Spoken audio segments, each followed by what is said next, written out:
O Senhor esteja convosco. Proclamação do Evangelho de Jesus Cristo segundo Marcos.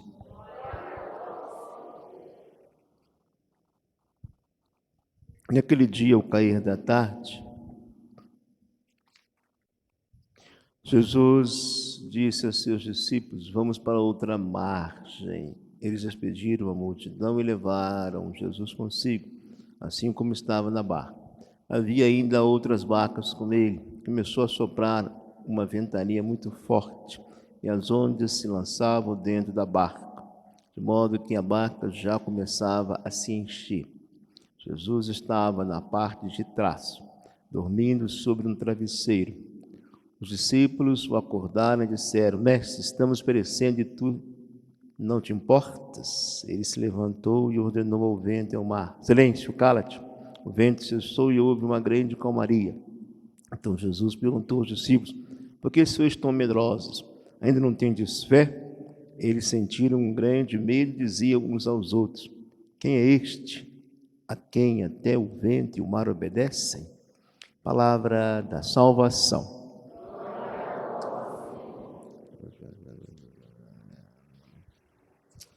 Meus amados e amadas, em nosso Senhor Jesus Cristo, hoje a Igreja no Brasil pede que a nós, cristãos católicos de todo o Brasil, possamos fazer a caridade de rezar por todas as vítimas fatais da Covid-19.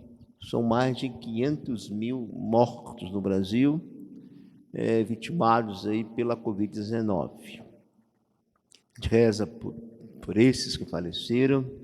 Nós não podemos ficar isolados desses irmãos, dessas irmãs, na dor, na fé, no sofrimento. Nós temos que rezar por eles, pedir por eles, que não é fácil. Alguns tiveram Covid, até tem gente aqui que teve com Covid, né? Fala que não é fácil, não. Momento difícil. Graças a Deus, houve recuperação, mas nem todos têm a mesma sorte. Uns ficam, né? Conhecidos meus, amigos meus, né? Ficaram. Até padre.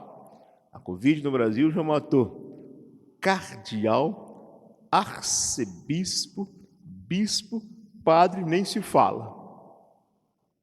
Então, rezar por todos que morreram, não somente os nossos conhecidos, familiares, parentes, mas todas aquelas famílias que perderam entes queridos. A gente reza por esses que morreram nessas famílias, mas também a gente reza por quem perdeu alguém muito familiar, muito querido, pode ser da própria família, pode ser da convivência. A gente reza por esses, para que sejam consolados, né?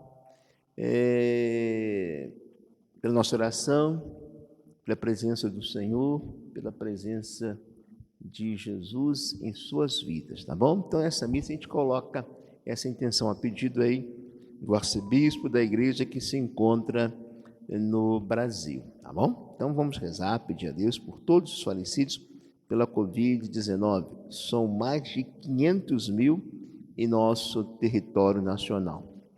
Olha, livro de Jó. Na minha opinião, a graça de Deus, né? Claro que demorei muito tempo, né? No princípio do meu sacerdócio, depois, numa época mais recente, eu consegui ler a Bíblia toda, né, de Gênesis a Apocalipse, 2 vezes, toda. Me custou tempo. Haja tempo, né? Às vezes à noite, hora de descansar, eu ia ler a Bíblia, né? De manhã, não tinha uma folga, ia ler a Bíblia. À tarde, ia ler a Bíblia, né? Mas consegui ler 2 vezes, nesses 36 anos de sacerdócio. Para mim, na minha opinião, o livro mais difícil de se entender, né? Com todo respeito, entre aspas, né? O mais indigesto para se ler é o livro de Jó. Não é fácil, não. Não é fácil. Quem já leu o livro de Jó todo, acho que deve pensar mais ou menos a mesma coisa. É um livro pesado de ler, né?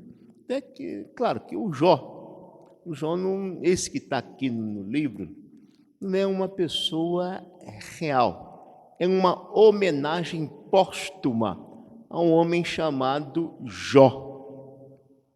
Existia um Jó, fiel a Deus, mas não dessa maneira que está aqui. Isso é uma homenagem. Um homem que foi justo, fiel a Deus, caminhou na graça do Senhor. Então se fez um livro em homenagem a ele.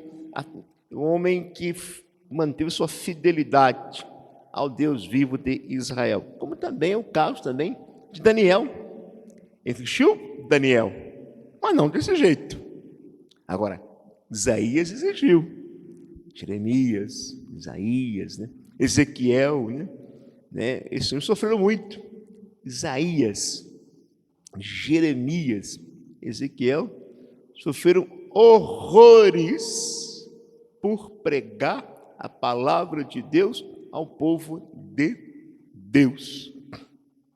Tiveram que suportar muito sofrimento, incompreensão por parte daqueles que deveriam ouvir mais atentamente a palavra de Deus. É só você ler lá Jeremias, você vai encontrar isso. Carta de São Paulo aos Coríntios, Tudo será renovado, mas em quem? Por meio de quem? Por meio de nosso Senhor Jesus Cristo. Ele é o renovador de tudo e de todos, mas, sobretudo, daquele coração que o aceita, que o acolhe, que tem Jesus como o revelador da face do Pai, aquele que sopra sobre nós o Divino Espírito Santo. Tem Jesus como mais central, não apenas do seu modo de pensar, da sua pessoalidade, da sua pessoa, mas de toda a comunidade. O Cristo Jesus é singular, é ímpar na salvação. Ele é inigualável, é o Filho de Deus que se humanizou e fez um de nós, por causa de você, por causa de mim, por causa de toda a humanidade. Cristo Jesus, ele chegou em nosso meio. Como diz aqui o apóstolo, estamos vivos, é para o Senhor, estamos vivendo, Ele, morreu por todos nós, mas ressuscitou uma vida nova, então devemos viver em função dele. Isso para quem tem fé. Quem não tem fé, não vai fazer isso. Mas quem acredita em Jesus, esse vive olhando para ele. Seu coração está voltado para ele. Quem realmente tem em Jesus, a sua salvação, este vai procurar manter Jesus na sua consciência. No mundo confuso, tem muita confusão, muitas vezes quer tirar Jesus como centro. Ele é importante, mas não é tão importante assim não, É sim. Aliás, ele não é importante, ele é a importância divina. E desviar um pouco Jesus para o lado, para o outro canto, é perigoso. A gente vai se afastando, se afastando, se afastando, se afastando. Quando a gente se percebe, a gente está muito longe e a volta é penosa, é difícil, nem sempre a gente consegue. A verdade é essa, nem sempre a gente consegue voltar de acordo com a necessidade que a gente tem de retornar a Jesus. Até retorna, mas não retorna como deveria. Então, Cristo Jesus, não se afaste. Se a gente está percebendo que está se afastando, dá um jeito, como diz o outro, em meia volta, vou ver, retorne para o Senhor. Olha o Evangelho de Marcos, daqui, capítulo 4, 35 a 41. Em resumo, Jesus dormindo. Parece que está ausente dos problemas que nos afetam. Não está não. Está muito atento. Se você diz Jesus, Ele sabe o que você está passando. Em suas necessidades, Ele acompanha você.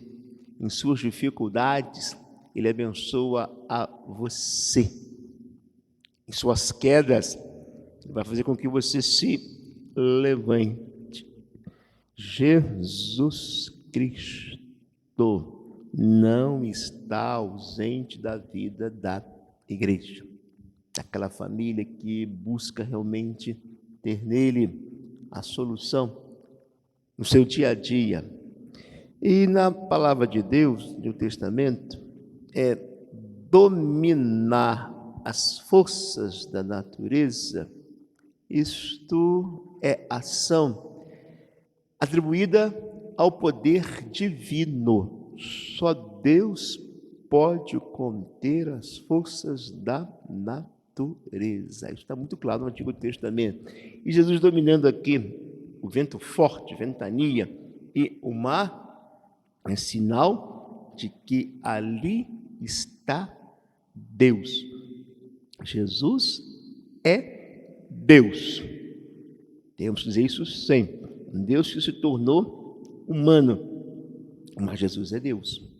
Quando maltrataram Jesus e o crucificaram, maltrataram e crucificaram o Filho de Deus, o próprio Deus.